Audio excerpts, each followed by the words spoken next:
नमस्कार, मैं डॉक्टर रवि राय आप सभी दर्शकों का हार्दिक स्वागत करता हूं। प्रिय दर्शकों, इस कार्यक्रम में बात होगी धनु लग्न की जन्म कुंडली के 12 भाव में चंद्रमा के फल एवं प्रभाव के बारे में। साथ ही इस कार्यक्रम में एक दर्शक के प्रश्न का भी उत्तर दिया जाएगा और बड़ा रोचक प्रश्न है उनका, और चंद्रमा से और धनु राशि से ही संबंधित भी है। आइए बिना विलंब के चर्चा प्रारंभ करते हैं। समझते हैं कि धनु लग्न में चंद्रमा का क्या फल और प्रभाव होगा।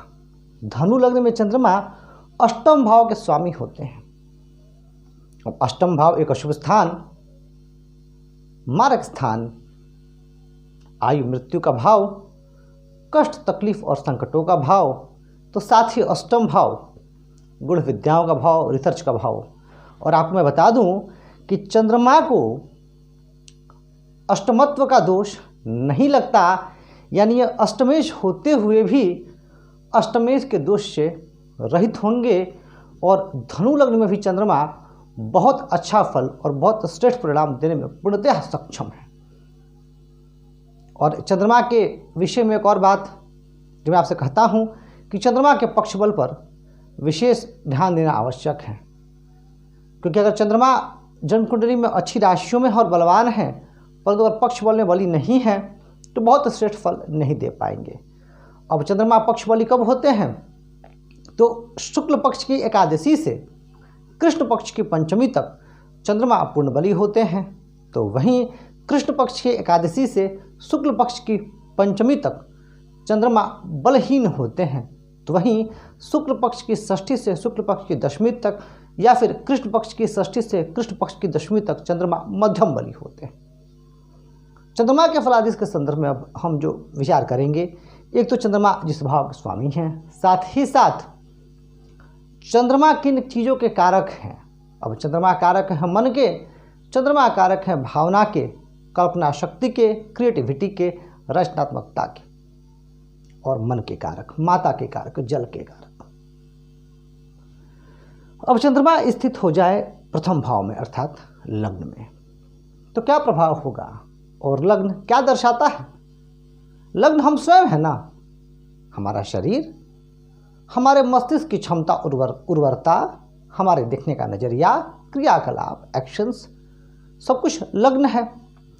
और यहाँ धनु लग्न में जो लग्न में राशि कौन सी? धनु राशि। तो यहाँ पर जब चंद्रमा स्थित होंगे तो जातक थोड़े जिद्दी स्वभाव के, क्रोधित होने वाले और अपने दिनचर्या में बदलाव करने वाले, बहुत श्रेष्ठ विचार वाले, आध्यात्मिक गुणों से परिपूर्ण, गुरुओं की इज्जत करने वाले और बहुत उत्तम मानसिक स्थिति वाले होते हैं। शुद्ध अंतःकरण वाले, मानवीय गुणों से परिपूर्ण और भरपूर होते हैं। और इन्हें लगता है कि जो इनका जन्म हुआ है वह जन्म कल्याण के लिए हुआ है। समाज को ये बहुत कुछ देना चाहते हैं, परंतु कई बार अव्यवस्था देख करके खिन्न भी हो जाते हैं। स्वास्थ्य में कुछ बाधाएं भी रहती हैं और शारीरिक समस्याओं से भी जूझते हैं। सप्तम पर दृष्टि जाती है तो जीवन साथी भी कोमल स्वभाव की होती हैं। तो ये कुछ अच्छे और मिले जुले परिणाम यहाँ मिलते हैं चंद्रमा के। लेकिन कहूँगा आपसे कि चंद्रमा के पक्ष बल के अलावा चंद्रमा किस राशि तो धनु होगी, किन ग्रहों के साथ हैं, किस नक्षत्र पे हैं और नवमास दशमास में उनकी क्या स्थिति है, यह भी विचार नहीं। चंद्रमा स्थित हो जाए धन वाणी कुटुंब भाव में, शनि की राशि है और धनु लग्न में शनि श्रेष्ठ परिणाम नहीं दे पाते। यहाँ जब चंद्रमा स्थित होंगे तो निसंदेह जातक को दीर्घजीवी बना देंगे, दीर्घायु प्रदान कर देंगे, क्योंकि अष्टमेश धन भाव में होकर के अपने ही भाव को पूर्ण दृष्टि से देख रहे हैं। तो कहने की आवश्यकता नहीं, जातक दीर्घायु तो होगा ही, लेकिन साथ ही जातक कुटुंब की समस्याओं से परेशान रहेगा। घर परिवार में उसका मन कम ही लग पाएगा, मन में चंचलता होगी, परिवार में उसके विचारों से बाकी लोग सहमत कई बार नहीं होंगे और कई बार ऐसे जातक थोड़े सेक्रेटिव हो जाते हैं, रिजर्व हो जाते हैं। हालांकि ये भी होते हैं बहुत शुद्ध अंतःकरण वाले, लेकिन कई बार इनकी प्रवृत्ति दार्शनिक हो जाती है। तो कई बार ये इनडायरेक्टली घर परिवार कुटुंब के लोगों को डोमिनेट करने की कोशिश भी करते हैं और इस वजह से परिवार में परेशानी भी आती है। जीवन का जो प्रारंभिक अवस्था है उसमें संघर्ष अवश्य रहता है। धन, वाणी और कुटुंब की ओर से समस्याएं बनी रहती हैं। चंद्रमा स्थित हो जाए पराक्रम भाव में, स्थिर राशि है। अब यहाँ पर चंद्रमा स्थित हो जाएंगे और अगर शनि की स्थिति जन्म कुंडली में अच्छी हुई तब तो निसंदेह जातक पराक्रमी होगा। ऐसे जातक रिसर्च वगैरह के क्षेत्र में बहुत रुचि रखने वाले श्रेष्ठ रिसर्चर हो सकते हैं, खोजी प्रवृत्ति के हो सकते हैं और अपने रिसर्च के बल पर मान सम्मान अर्जित कर सकते हैं। दिमाग में नए आइडियाज़ आना, इनोवेशंस आना और मन जो है इनका बहुत ज़्यादा चलायमान चंचल स्थिति में अवश्य रहता है। ये पहले स्वयं अर्जित करना चाहते हैं अधिकाधिक, चाहे वह ज्ञान हो या जो भी इनका लक्ष्य हो, पहले वह अर्जित करना चाहते हैं, एग्जाम्पल बनना चाहते हैं। इसके बाद दूसरों को ये बहुत कुछ देना भी चाहते हैं। थोड़े बहुत ये जो है रिजर्व किस्म के हो सकते हैं और कई बार इनके जो भाई बहनों से संबंध है वह भी बहुत मधुर नहीं रह पाते हैं। ऐसे जातक में कई बार, चूँकि हालांकि स्थिर राशि है, फिर भी कई बार इनमें कंसिस्टेंसी की कमी भी देखी जा सकती है। एक बार अगर निराशा की ओर चले गए तो फिर उससे बाहर निकलने में इनको समय आ जाता है। चंद्रमा यहाँ स्थित होकर के भाग्य भाव और देखेंगे, हालांकि दृष्टि में तो राशि की ही होगी, फिर भी भाग्य में क्योंकि अष्टमेश है तो जो है भाग्य में थोड़ा विलंब होता है। हालांकि इनको अष्टमत्व का दोष नहीं लगता, फिर भी जो मेरा प्रैक्टिकल अनुभव है इस विषय पर थोड़ी परेशानी तो दे ही देते हैं। और कहूँगा आपसे कि अगर आपकी चंद्रमा इन भावों में है तो आपके साथ क्या स्थिति है, कमेंट करके बताइएगा ज़रूर, मुझे आपके कमेंट का इंतज़ार रहेगा। आगे बढ़ते हैं, बात करते हैं चंद्रमा स्थित हो जाए चतुर्थ भाव में। ये स्थिति अच्छी है। चंद्रमा चतुर्थ भाव में बली होते हैं, दिग्बली होते हैं और यहाँ स्थित होकर के चंद्रमा भूमि भवन वाहन, माता का सुख, जातक के जीवन मान सम्मान सब कुछ दे देंगे। और बहुत संभव हो तो जातक कृषि कार्यों से भी जुड़ सकता है या चंद्रमा संबंधित कार्यों से, जैसे तरल पदार्थ हो गया या दूध हो गया, इन कार्यों से भी जो है जुड़ करके वह धन, डेयरी वगैरह, डेयरी फार्म, इन कार्यों से भी जुड़ करके वह धन वगैरह अर्जित कर सकता है। अगर जन्म कुंडली धनु लग्न की है, भाग्य सूर्य और बुध की स्थिति अच्छी हुई और चंद्रमा यहाँ स्थित हो गए, चंद्रमा यहाँ स्थित होकर कहीं बुध और सूर्य यहाँ स्थित हो जाए तो बहुत श्रेष्ठ और प्रबल राजयोग बन जाएगा और फिर ऐसा जातक सरकारी सेवा में उच्च पद को सुशोभित करेगा। इसमें कहीं से भी कोई संदेह की स्थिति नहीं है। यहाँ स्थित होकर के चंद्रमा जातक के जीवन में भूमि भवन वाहन सब सुखों को जो है दे देंगे। साथ ही ऐसा व्यक्ति अपने समाज में प्रतिष्ठित होगा, सम्मानित होगा और बहुत श्रेष्ठ व्यक्तित्व का भी स्वामी होगा। सुखों की कोई कमी नहीं रहेगी। धन खर्च होगा परंतु धन आएगा भी, परंतु यहाँ ध्यान अवश्य रख लीजिएगा कि चंद्रमा पाप प्रभाव में ना हो, शनि केतु इत्यादि के साथ ना हो। उस स्थिति में अगर चंद्रमा के साथ यहाँ केतु हो गए तो फिर उस स्थिति में माता जी से थोड़ा अनबन भी हो सकता है और सुख मिलने में विलंब भी हो सकता है। ये परेशानियां भी चंद्रमा यहाँ दे देंगे, परंतु फिर भी एक बहुत श्रेष्ठ स्थिति यहाँ चंद्रमा स्थित होकर के जातक के जीवन में चार चांद लगाने के काम करते हैं। इसमें कहीं से कोई संदेह नहीं है। अष्टमेश चंद्रमा आ जाए पंचम भाव में, ये भी बहुत अच्छी स्थिति। मेष राशि है, मंगल की राशि है और अष्टमेश का पंचम से संबंध बना। एक बात ध्यान दें, अगर इनकी जन्म कुंडली में राहु बली हुए और भाग्य भाव, लाभ भाव बली हुआ तो ऐसे जातक को मैंने स्टॉक मार्केट से, शेयर मार्केट से बहुत धन कमाते देखा है। यहाँ पंचम भाव में ऐसे जातक दिमाग के भी तेज होते हैं, बुद्धिमान होते हैं, तीव्र बुद्धि के होते हैं, बहुत चतुर स्वभाव के होते हैं, बहुत एनर्जेटिक होते हैं, ऊर्जा इनमें भरपूर रहती है और अपनी बुद्धि का ये भरपूर उपयोग करते हैं और बुद्धि का उपयोग करके ये लाभ भी कमाते हैं। क्योंकि अष्टमेश पंचम में होकर के लाभ भाव को देखेंगे तभी मैंने कहा कि ऐसे जातक स्टॉक मार्केट, शेयर मार्केट इत्यादि से खूब लाभ अर्जित करते हैं। परंतु ऐसे व्यक्तियों को संतान संबंधी समस्याएं हो सकती हैं, फिर भी इसके लिए जन्मकुंडली मंगल की स्थिति विचारणीय हो जाएगी। संतान संबंधी समस्याएं इनको परेशान कर सकती हैं। संतान का जिद्दी स्वभाव, संतान का जो है रूखा स्वभाव कई बार इन्हें परेशान कर सकता है। फिर भी चंद्रमा यहाँ स्थित होंगी तो जातक को एजुकेशनल डिग्री बहुत अच्छी हो सकती है। फिर भी डिपेंड कर जाएगा पंचमेश कहाँ है, पर एक प्रकार से देखा जाए तो पंचम भाव में चंद्रमा का यहाँ आना श्रेष्ठ है। ऐसे जातकों को सलाह ये है कि उन्हें अपने क्रोध पर नियंत्रण रखना चाहिए और बहुत जल्दीबाजी में कोई निर्णय नहीं लेना चाहिए, फिर नुकसान हो सकता है। अष्टमेश आ जाएं छठे भाव में, उच्च के चंद्रमा और बन जाएगा विपरीत राजयोग। बहुत श्रेष्ठ स्थिति यहां पर चंद्रमा की। चंद्रमा यहां स्थित होकर के जातक के जीवन में मान सम्मान, पद प्रतिष्ठा, धन दौलत सब कुछ प्रदान करेंगे। जातक अपने शत्रुओं पर हावी रहेगा, जातक स्थिर स्वभाव का होगा, शांत चित्त होगा और जब सफलता प्राप्त करेगा तो सबको चमत्कृत कर देगा।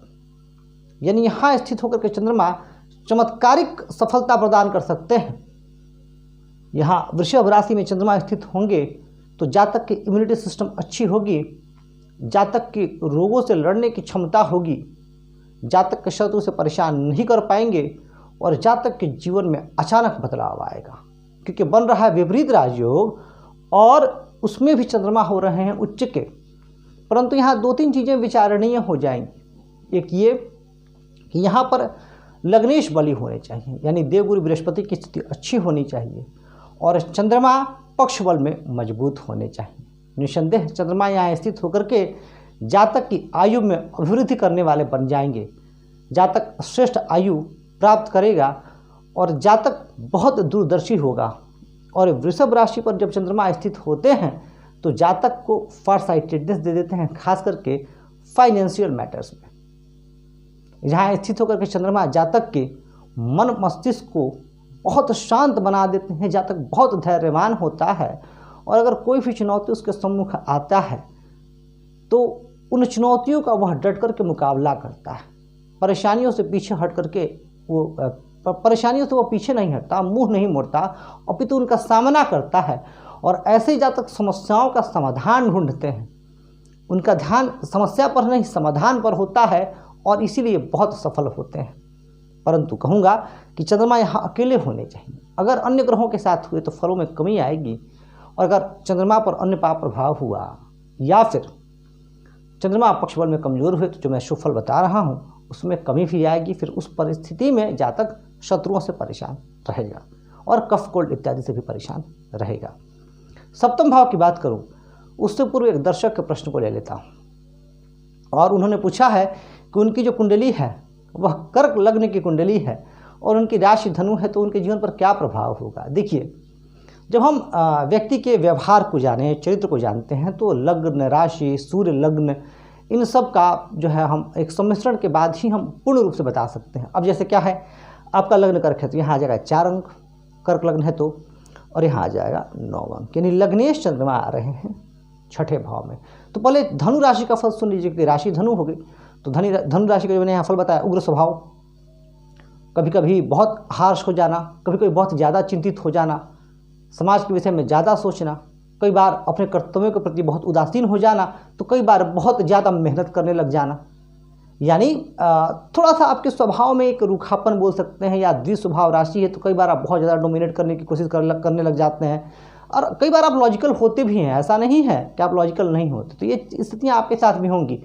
परंतु यहाँ लग्नेश आ जा रहे हैं छठे भाव में। अब लग्नेश का छठा आना ठीक नहीं है चंद्रमा का, वहाँ स्थित होकर के आपको स्वास्थ्य संबंधी समस्याएं दे देंगे। अब चंद्रमा से संबंधित जो बीमारियाँ, श्वसन संबंधित समस्याएं, सांस लेने में तकलीफ हो सकती है, अस्थमा हो सकता है आपको, पर छठा भाव है और यहाँ पे जो है अग्नि राशि में है तो ब्लड प्रेशर संबंधित समस्याएं भी आपको दे देंगे और बहुत ज़्यादा आप मानसिक टेंशन लेने वाले बन जाएंगे। ये स्थितियाँ भी आपके साथ होंगी। तो ऐसे में आप चंद्रमा से संबंधित तुरंत मत पहनिएगा, लगने से फ्री मत पहनिएगा। फिर आप ओम सोम समाय नमः या ओम नमः शिवाय का अगर आप जाप करते हैं फिर आपको बहुत श्रेष्ठ लाभ होगा। यानी आपको कर्क लग्न और धनु राशि का मिला जुला फल मिलेगा। अब कर्क लग्न का आपको क्या फल मिलेगा? कर्क लग्न का फल ये मिलेगा कि आप भावुक होंगे, विषय की गहराई तक जाना चाहेंगे। अगर किसी विषय को आप समझना चाहेंगे तो ऐसा नहीं कि ऊपर ऊपर समझने का कोशिश करेंगे, पूरा किसी विषय में आप डूब जाएंगे। किसी दोस्ती भी करेंगे तो आप पूरा इमोशनली करेंगे, यानी बहुत ज़्यादा इमोशनल, बहुत सेंसिटिव होते हैं, बहुत लॉजिकल भी होते हैं, कमाल की क्रिएटिविटी होती है और सांसारिक जीवन में ऐसे जातक बहुत ज़्यादा सफल भी होते हैं। यानी ये बहुत श्रेष्ठ गुण जो है आप में विद्यमान रहेंगे। तो ये फलादेश होगा आपके कर्क लग्न और धनु राशि का। बताइएगा जरूर कि आपके साथ ये चीज़ें घटित हो रही हैं कि नहीं। चंद्रमा यदि सप्तम भाव में स्थित हो जाए तो क्या परिणाम होगा? सप्तम भाव दर्शाता है विवाह को, दाम्पत्य सुख को, पार्टनरशिप को और दशम से दशम होने की वजह से यह व्यवसाय और कर्म को भी दर्शाता है भावत भाव के सिद्धांत के हिसाब से। अब चंद्रमा यहाँ आएंगे तो द्विस्वभाव राशि होगी मिथुन राशि। निसंदेह बुध की राशि है, यहाँ सप्तम भाव में चंद्रमा स्थित होकर के जातक के जीवन साथी को अत्यंत आकर्षक बहुत सुंदर बना देंगे, वाकपटु भी, हाजिर जवाब भी, और ऐसे जातक का जो जीवन साथी होगा वह हास्य विनोद में रुचि लेने वाला होगा। लेकिन कई बार मैंने देखा है यहाँ पर इस स्थिति में जातक के कई बार जो है एक्स्ट्रा मैरिटल अफेयर्स बनने की भी संभावना होती है यदि सप्तमेश बुध पर पाप प्रभाव हो तब। इसके अतिरिक्त चूंकि यह भाव कहीं ना कहीं आपके व्यवसाय की तरफ इशारा करता है तो बहुत संभावना है कि ऐसे जातक अपने व्यवसाय से संतुष्ट नहीं रहते हैं, या इनको कहा जा सकता है कि एक से ज़्यादा व्यवसाय करने की इनकी इच्छा होती है और ये कई जगहों से धन कमाने के जुगाड़ में रहते हैं। लेकिन कई बार स्थिति ऐसी बनती है कि इनके जीवन में जो संघर्ष है वह बढ़ते रहता है। क्योंकि चंद्र राशि मिथुन राशि हो जाएगी उस स्थिति में मैंने कई बार देखा है जब चंद्रमा यहाँ हूँ तो जातक के व्यवसाय में अस्थिरता रहती है और मध्यम आयु से ही, यानी जब वो 40 के आसपास पहुँचते हैं उसके बाद से ही जीवन में स्थायित्व आना प्रारंभ होता है। लग्न पर दृष्टि जाने की वजह से जातक ललित कलाओं के प्रेमी होते हैं और जातक का जो व्यक्तित्व है वह आकर्षक होता है और दूसरे उनकी तरफ खींचे चले आते हैं। खासकर बहुत हाजिर जवाब होते हैं और कई बार ये रोते हुए को भी हंसाने वाले होते हैं। यानी ये इतने जॉली मूड के हो सकते हैं कि जो इनके इर्द गिर्द इनके आसपास रहेगा वह बड़ा ही अच्छा फील करेगा। यानी ये दूसरों के लिए बहुत मददगार भी सिद्ध होते हैं और कई बार ये दूसरों की मदद करने में अपना स्वयं का भारी नुकसान भी उठा लेते हैं। यह भी एक विशेषता है यहाँ चंद्रमा की। आपके साथ क्या है कमेंट करके बताइएगा जरूर। अष्टमेश चंद्रमा अष्टम भाव में ही हो जाए बहुत श्रेष्ठ। कोई भी भाव हो यदि वो अपने स्वामी भाव में ही बैठ जाए तो भाव बली होता है। अष्टम भाव के बली होने का क्या अर्थ? अष्टम भाव के बली होने का अर्थ यह हुआ कि जातक दीर्घ आयु होगा। जातक अष्टम भाव के प्रभाव की वजह से उसको अचानक अनायास धन की प्राप्ति होगी। स्टॉक मार्केट में ऐसे जातक सफल हो सकते हैं। अकस्मात धन लाभ, विदेश यात्रा, खोजी प्रवृत्ति, गूढ़ विद्याओं के माहिर रिसर्चर हो सकते हैं और बहुत अच्छे मनोवैज्ञानिक हो सकते हैं। यहाँ अष्टम भाव में चंद्रमा मैंने देखा है और ये अनुभव किया है कि जिन भी जातकों के यहाँ धन लग्न में अष्टम भाव में चंद्रमा होते हैं वह दूसरों के मनोभाव को पढ़ने में बहुत माहिर होते हैं और इमोशनली ये स्वयं भी खुद भी बहुत इमोशनल होते हैं और दूसरों को ये इमोशनल स्ट्रेस में देख नहीं सकते। यानी इमोशनली ये बहुत अटैच्ड होते हैं लोगों से, चीज़ों से, काम से, अपने जुनून से, पैशन से, और साथ ही इनका भी प्रयास रहता है कि सामने वाला जो व्यक्ति हो डिप्रेस्ड ना हो। दृष्टि जाएगी धन वाणी कुटुंबों पर तो निसंदेह वाणी प्रभावशाली होगी ही। वाणी जो है वह दूसरों को अट्रैक्ट करेगी और ऐसे जातक वाणी के द्वारा भी कार्य सिद्ध कर लिया करेंगे। धन वाणी कुटुंब की प्राप्ति होती रहेगी। एक अच्छी स्थिति, बस वही बात है पक्ष बल में चंद्रमा मजबूत होने चाहिए और चंद्रमा पर किसी भी प्रकार का कोई भी पाप प्रभाव नहीं होना चाहिए। यदि पाप प्रभाव हुआ तो स्थिति में परेशानी बढ़ जाएगी। अब अष्टमेश चले जाएं भाग्य भाव में। राशि किसकी? सूर्य की, संभ्राश। देखिए स्पष्ट कहूँगा तो स्थिति ये होती है कि जीवन के 42 वर्ष तक कई बार मैंने देखा है कि 42 वर्ष तक संघर्ष चलता रहता है। हाँ, उसके बाद जो है सुधार आने की गुंजाइश होती है। ये जो मैंने अभी बात बताई, मैं स्पष्ट कर दूं कि ये बात शास्त्रगत नहीं, आपको किसी शास्त्र में नहीं मिलेगा, ये मैंने अनुभव किया अधिकतर धनु लग्न के जातकों की कुंडली में। हाँ, परंतु यदि इनके प्रबल और राजयोग बली हो जाए, जैसे लग्नेश, पंचमेश, नौमेश सूर्य यहाँ और दशमेश, उस स्थिति की बात नहीं। उस स्थिति में तो फिर बहुत श्रेष्ठ। परंतु यदि कहीं चंद्रमा यहाँ हुए और सूर्य की स्थिति भी गड़बड़ हो गई, उस स्थिति में यकीन मानिए कि 42 वर्ष तक का जीवन जो है वह संघर्ष में गुजरेगा। यानी मध्यम या उत्तरार्ध कह सकते हैं। वृद्धावस्था की तरफ जब जातक जाते हैं तब जीवन में कुछ स्थायित्व आना प्रारंभ होता है। पर अगर सूर्य गुरु मंगल की स्थिति अच्छी है, उस स्थिति में फिर देखिए जातक कमाल कर देता है, क्योंकि भाग्यश बली हो रहे हैं और अष्टम के स्वामी जब भाग्य में जाते हैं तो ऐसा जातक का जो भाग्य है वह उन चीज़ों में साथ देने लगता है जहां बहुत कम लोगों का भाग्य साथ है। जैसे किसी चीज़ को ढूंढना हो, किसी विषय का एक्सपर्ट बनना हो, ऑकल्ट साइंस का एक्सपर्ट बनना हो, साइंटिस्ट बनना हो, या कोई ऐसा चीज़ जिसमें बहुत सूक्ष्म अध्ययन की आवश्यकता हो, उन चीज़ों में फिर जातक बहुत श्रेष्ठ सफलता प्राप्त करता है। जातक अपने कार्य के प्रति डेडिकेटेड होता है, बहुत जुनून होता है, और ऐसा जातक अपने पराक्रम से लोगों को हतरफ कर देने की क्षमता भी रखता है। निसंदेह ऐसे जातक परोपकारी होते हैं, धार्मिक होते हैं, दूसरों की मदद करने में ये आगे रहते हैं। तो एक अच्छी स्थिति, बस वही बात है, यहाँ पर सूर्य की स्थिति खराब नहीं होनी चाहिए। अगर सूर्य की स्थिति अच्छी है तो यहाँ अच्छा फल आपको अवश्य ही मिलेगा, इसमें कोई संदेह नहीं है। सूर्य की स्थिति खराब हुई तो मध्यकाल तक संघर्ष जीवन में चलता रहेगा। अष्टमेश आ जाए दशम भाव में, कन्या राशि पर क्या प्रभाव होगा। देखिए, अष्टमेश जब कन्या राशि पर आएंगे तब ऐसे जातक अपने जो कार्यस्थल है वहां पे सतर्क रहना चाहिए, अपने सीक्रेट रिवील नहीं करने चाहिए, स्पेशली वर्क प्लेस पे। कई बार ऐसे जातक बहुत ज़्यादा काम करने वाले तो बहुत हार्डवर्किंग होते हैं, पर जब रिवार्ड मिलने की बात आती है तो फल किसी और को मिल जाता है। तो कई बार इनके खिलाफ बहुत सारे र्यूमर्स स्पेशली वर्क प्लेस पर फैलाए जाते हैं। ऐसे जातक कि स्वभाव का कई बार फायदा उठाया जाता है, क्योंकि ऐसे जातक अपने कार्य को लेकर के कमिटेड होते हैं, डेडिकेटेड होते हैं, और कई बार ये वर्क पॉलिटिक्स को समझ नहीं पाते। और जब ये वर्क पॉलिटिक्स को समझ नहीं पाते तो जाहिर सी बात है परेशानी तो आएगी ही। परंतु अगर बुध की स्थिति यहाँ अच्छी हुई, या फिर चंद्रमा पर गुरु का प्रभाव हुआ, या चंद्रमा गुरु के नक्षत्र में हुई, या गुरु के नवमांश में हुई, या शुक्र के नवमांश में, फिर ऐसा जातक कमाल कर देगा।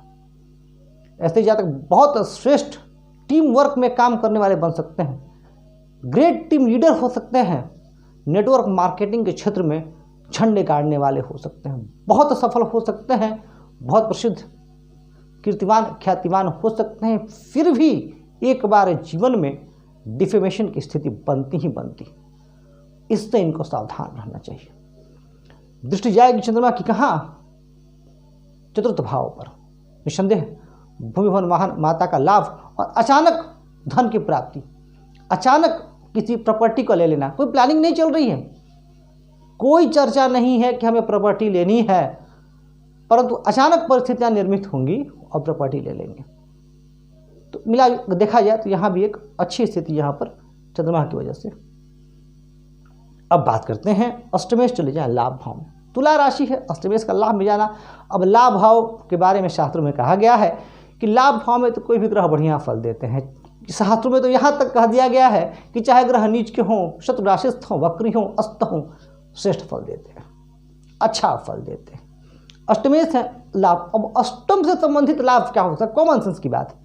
अगर आप लोग मेरे वीडियोस देखते होंगे रेगुलर, तो आपको थोड़ा बहुत जो है प्रेडिक्शन करना या लॉजिकली अंडरस्टैंड करना आ गया होगा। अष्टम भाव आयु मृत्यु, तो आयु का लाभ दीर्घायु। इसके बाद क्या, रिसर्च का भाव है, रिसर्च से लाभ हो सकता है। आप पीएचडी होल्डर हो, आप असिस्टेंट प्रोफेसर हो जाए, एसोसिएट प्रोफेसर हो जाए, डॉक्टरेट की डिग्री आप ले लें। अच्छा, जिनका ये भाव एक्टिवेट होता है वही गुण ऑकल्ट साइंसेस को समझ पाते हैं, या फिर बहुत कोई नया इनोवेटिव आइडिया लेकर के आना हो, या कोई आज के समय में बिजनेस का ज़माना है, बिजनेस में कोई नया आइडिया लेकर के आना हो, कोई नई क्रांति लेकर आना हो, तो ये भाव मजबूत होना चाहिए। तो इससे लाभ यहाँ स्थित होकर के पंचम को देखेंगे, बुद्धि भाव तो कनेक्शन बन रहा है, और ये लक्ष्मी भाव भी है, लाभ भाव में जा रहा है, यानी अचानक धन लाभ भी तो दिख रहा है। तो शेयर मार्केट से लाभ, स्टॉक मार्केट से लाभ, म्यूचुअल फंड से लाभ। आपको कोई पेपर म्यूचुअल फंड का ऐसा मिल जाए, या आपके परिवार में कोई ऐसा जो है स्टॉक खरीद के रख दिया आपके पिताजी ने, दादाजी ने, जो अब बहुत हाई वैल्यू का हो गया, उससे लाभ। यानी कहीं ना कहीं तुला राशि पर जाने से एक बहुत श्रेष्ठ स्थिति दृष्टिगोचर हो रही है। ध्यान क्या रखना है आपको, अपनी चंचलता पर काबू पाना है, घूमने फिरने की आदत पर नियंत्रण रखनी है। जो आपने अपने लिए कार्य डिसाइड किया है उसको प्रॉपरली इम्प्लीमेंट करना है। मन बहुत चंचल है आपका, इस पर तो काबू आप पा लीजिए, फिर देखिए सफलता ही सफलता, कहीं से कोई परेशानी नहीं। अब अष्टमें से आ जाए 12वें भाव में। है कौन सी राशि? वृश्चिक राशि। चंद्रमा होते हैं नीच के, परंतु अपने से पंचम होते हैं, तो इस राशि में बहुत नीच के होते हुए भी बहुत खराब फल नहीं देते। एग्जाम्पल है वॉरेन बफेट। अब यहाँ जब चंद्रमा जाएंगे तो विपरीत राजयोग भी तो बनेगा। अब अगर आपने मेरा निशभंग राजयोग और विपरीत राजयोग का वीडियो देखा हो तो मैंने एक बात कही है, अगर आपकी जन्म कुंडली में ये राजयोग बन रहे हैं, विपरीत राजयोग या निशभंग राजयोग, तो इसके लिए तो आप तैयार हो जाइए कि संघर्ष तो करना पड़ेगा जीवन में, और संघर्ष के बाद ही आपको सफलता मिलेगी। तो यहाँ भी जब चंद्रमा होंगे तो प्रतिकूल परिस्थितियों से उठ करके ही आपको आगे जाना है। और याद रख लीजिए, मन पर काबू पा लीजिएगा। हालांकि स्थिर राशि है, वृश्चिक राशि वाले स्थिर स्वभाव के होते हैं, फोकस्ड होते हैं, अपने काम से मतलब रखते हैं, दूसरों को छेड़ते नहीं, छेड़ दे तो छोड़ते नहीं, ये इनकी आदत होती है। बहुत श्रेष्ठ स्थिति, हाँ, परंतु कुछ सावधानियां भी रखनी है। क्या? स्टॉक मार्केट में आपको गुरु मंगल, अगर आपकी ये जन्म पत्रिका है धनु लग्न की, तो अगर आप स्टॉक मार्केट में निवेश करना चाहते हैं तो गुरु मंगल की स्थिति देख लीजिएगा, और बुध की तो बहुत जरूरी है। बुध, गुरु और मंगल, इन तीनों की स्थिति, पंचम भाव में कौन से ग्रह उनकी स्थिति।